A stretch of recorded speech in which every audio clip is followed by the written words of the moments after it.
Hi, and welcome to English-Fabule. Are you learning English? Great. Let's learn English with a very interesting story. Don't forget to subscribe, like, and comment. Let's get started. It was a peaceful Sunday morning in Grand Blanc Township, Michigan. The date was September 28, 2025. Many families came to the Church of Jesus Christ of Latter-day Saints. They were there for their weekly church service. Young children and older people gathered together. Inside, people were getting ready for a calm worship time. Everyone expected a quiet and holy start to their day. It was a normal, peaceful moment in a small American town. Suddenly, a very loud sound filled the air. It was a powerful, crashing noise. People described it as an explosion. A large silver pickup truck smashed violently through the front doors of the church. This truck had 2 American flags on it. The sudden noise made everyone jump. People inside were deeply shocked and very scared. The peaceful morning instantly changed into something frightening. A man got out of the truck. His name was Thomas Jacob Sanford. He was 40 years old and from nearby Burton. He was a soldier who had served in the Iraq War. He wore camouflage pants like a soldier. He carried a big, powerful gun called an assault rifle. He started shooting at the people inside the church. He also used gasoline to set the church on fire. This was the beginning of a terrible nightmare for everyone there. What began as a normal Sunday morning quickly turned into a very dangerous and incredibly sad day, filled with fear and chaos. 2. A terrible morning. The loud crash of the truck through the church doors brought shock and fear. But worse was coming. Thomas Jacob Sanford, the man driving, quickly got out. He wore camouflage pants and held a powerful rifle. Without waiting, he started shooting at the people inside the church. Hundreds of families were there for Sunday service. Children were present, and many were scared. People screamed, full of panic. They ran to hide, looking for any safe spot. Many tried to find their loved ones in the sudden chaos. One man later said the attacker shot at him directly, shattering a nearby glass door. After shooting, Sanford did something even more terrible. He poured gasoline and set the church on fire. Flames rose fast, spreading quickly. Smoke filled the air, making it hard to breathe. The beautiful church, a place of peace, started to burn badly. Parts of the roof soon fell. The chapel, where everyone gathered, was quickly destroyed. Amid this scene, brave church members showed great courage. They thought first of the many children trapped. These heroes moved to shield the children from bullets and fire. They guided the little ones to safer places, trying to get them out. Just when hope seemed lost, help arrived. Police received a 911 call about the attack. Their response was fast. Officers from Grand Blanc Township Police and Michigan Department of Natural Resources came in less than 30 seconds. They ran towards the danger. The officers found the attacker, Thomas Jacob Sanford, in the parking lot. He was trying to escape after causing destruction. The police bravely confronted him. There was a short, intense gunfight. Both officers fired, and the attacker was killed. This violent end came only 8 minutes after the truck crashed into the church.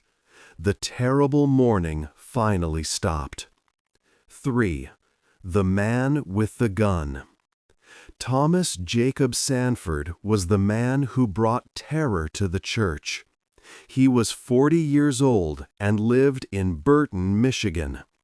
Before this terrible day, Sanford had a different life.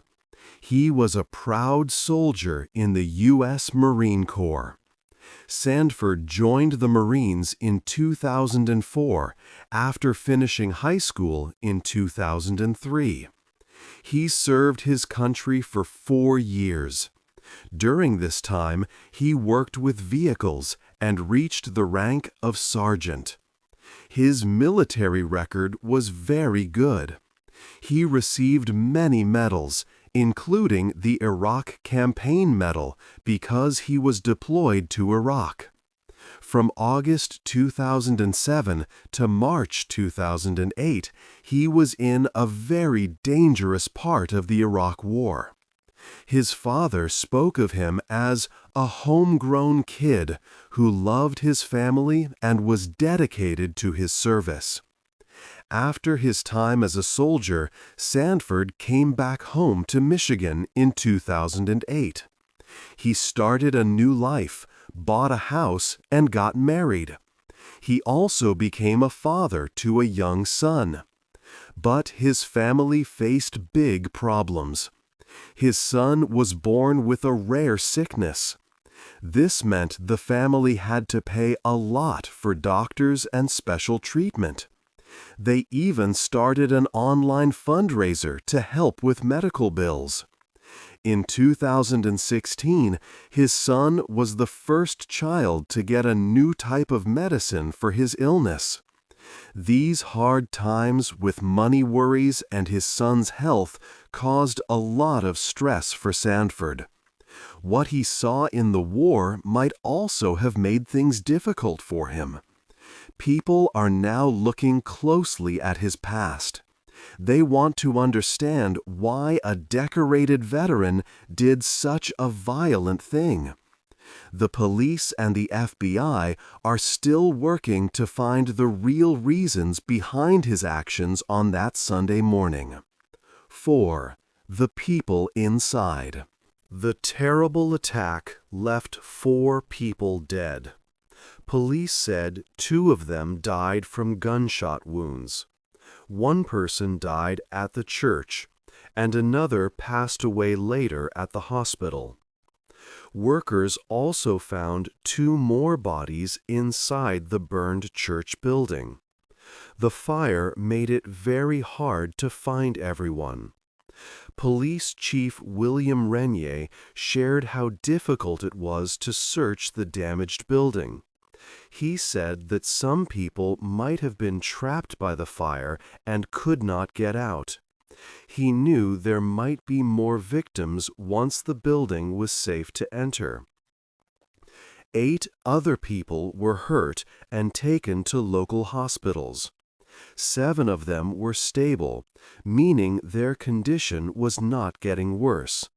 But 1 person was very seriously injured and remained in critical condition.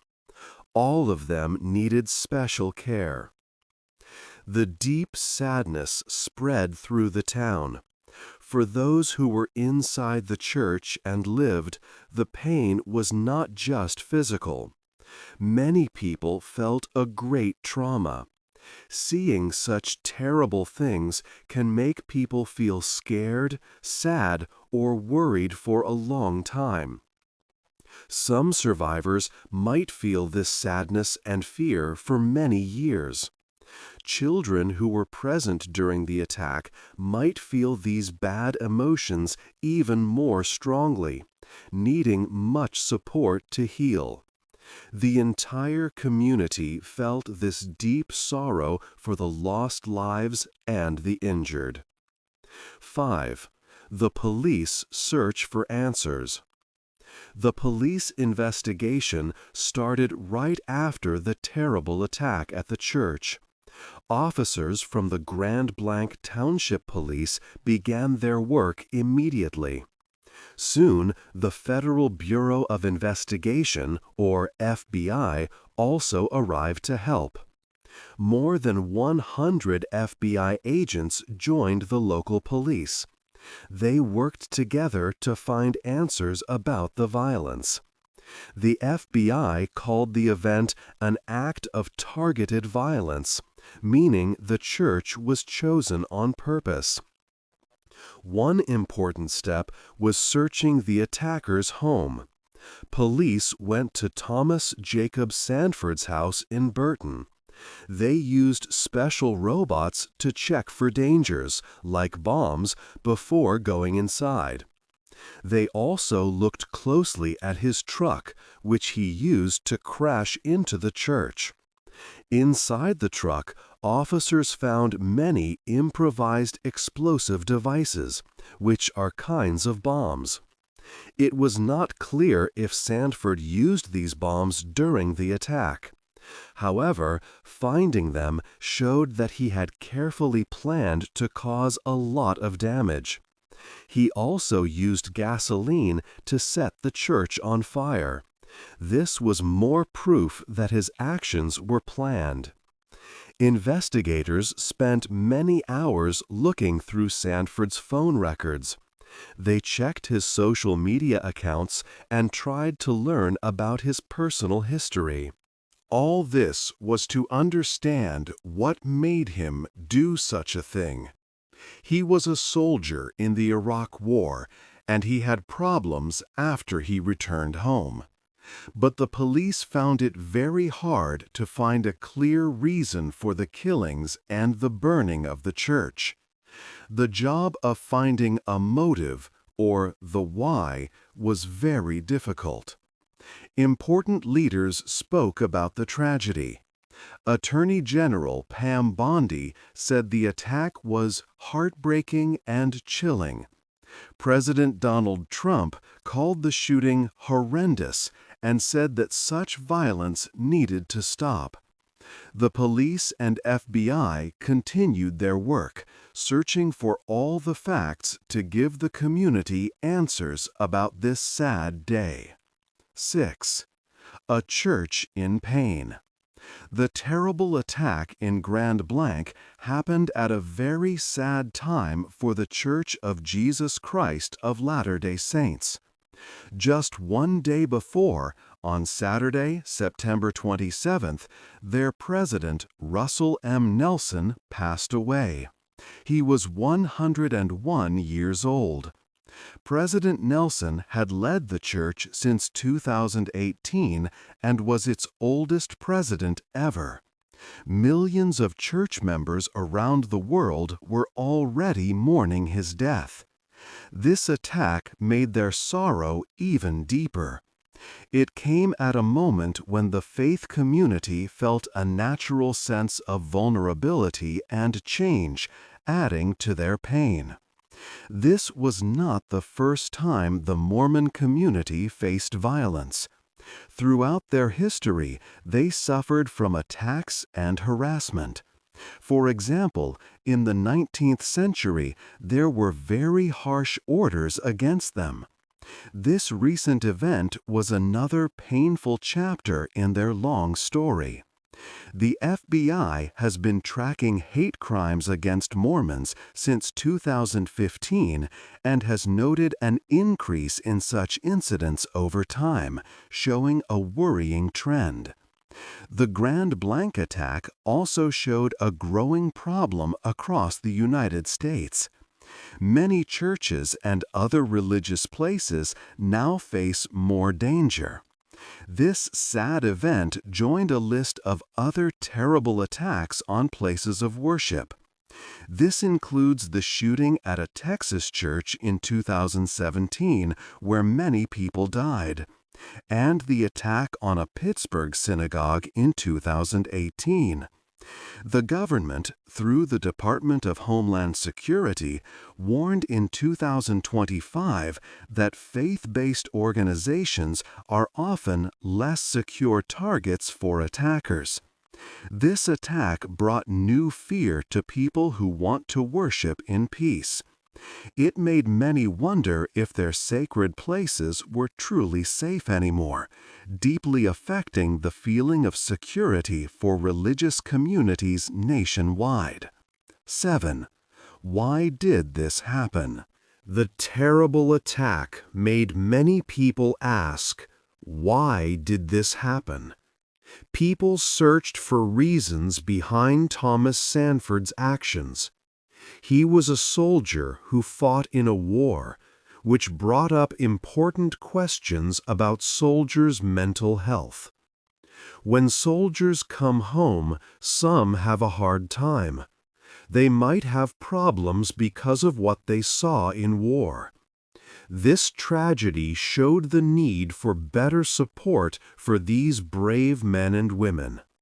We must help them deal with their feelings and struggles after serving their country. Sanford's case, with his personal difficulties, highlighted how complicated these issues can be for veterans trying to adjust to civilian life. The attack also made people think about how to keep places of worship safe. Churches, synagogues, and mosques are usually open and welcoming. They want everyone to feel safe there. But this openness can also make them easy targets for bad people. It is a big challenge to make these places secure without changing their welcoming nature. Many leaders and communities across the country started talking about this difficulty.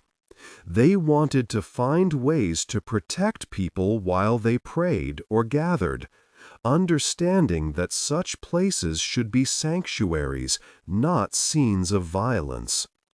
This sad event quickly became part of a bigger talk in the country about violence and safety. President Donald Trump called the shooting horrendous. He said there was a strong need to stop such violence.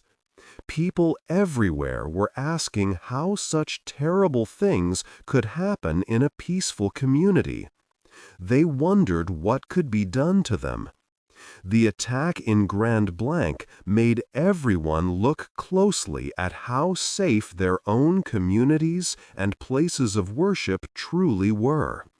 It started important discussions about helping people with mental health issues, understanding motives for targeted violence, and keeping everyone safe from harm. 8. Healing a sad town. The town of Grand Blanc began to heal after the terrible event. People came together to help each other. Michigan's governor, Gretchen Whitmer, said violence in a church was wrong and promised state help. Local leaders opened centers for families to meet and get support. Many nearby towns also sent offers of help. The Church of Jesus Christ of Latter-day Saints shared a message of peace and hope. A church spokesperson, Doug Anderson, said churches should be safe places for prayer. He thanked all first responders and asked for prayers for healing. The community's strong spirit of mutual support helped in their recovery. Federal leaders also showed support. FBI Director Kash Patel called the attack a cowardly act and promised full FBI help. Attorney General Pam Bondi said the event was heartbreaking and ensured federal resources would assist. President Donald Trump called the shooting horrendous and said such violence must stop. The attack was a very sad time for Grand Blanc. 4 people died and 8 others were hurt. Many more felt afraid and traumatized. This event made people think about keeping places of worship safe. It also highlighted the need for better mental health support for veterans. We must remember the people who died that day. Their stories show strong community, families gathering, and neighbors helping. This tragedy calls us to build stronger towns, support those in crisis, and protect everyone's freedom to worship. The 4 lives lost on September 28, 2025 should not be forgotten. Their deaths must inspire us to prevent future tragedies and honor their memory. How do you think communities can best support each other after such difficult times and work towards healing? Hey there! Just a second before you go. If you learned something new today, please give this video a like, write your thoughts in the comments, and subscribe to the channel. It only takes a second, and it really, really helps to create even better English videos for you. Your support means the world. Thank you.